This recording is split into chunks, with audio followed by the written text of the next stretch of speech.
续来到台南，有议员来质询，讲这个高丽菜伫产地一粒只22块，卖到菜市啊，一粒竟然要200块，贵得要10倍。卖高丽菜包的头家讲，用要拢无赚咯。啊，议员讲，这中的差价拢互盘商赚去咯。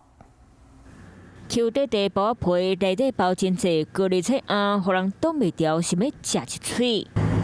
不过这高丽菜风台过了后，继续煞直直起，一粒要200，业者强要买袂落去。我这样看起来算起来，我感觉没有什么利润啊。那现在高丽菜，我感觉那个品质也没有那么好。那店家真济民众嘛唔敢买，而且这几摆风台台南其实较无受到风灾，嘛是菜色果子的产地，有议员就提出这期。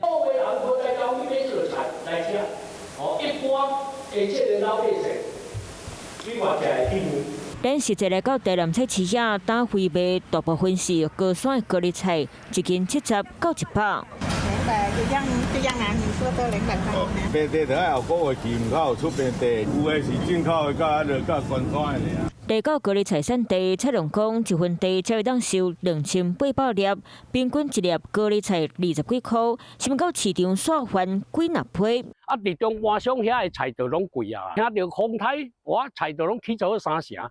哦，啊，到甚至到即届，即马起搁尾啊，搁起1倍3成，拄啊起咗6成。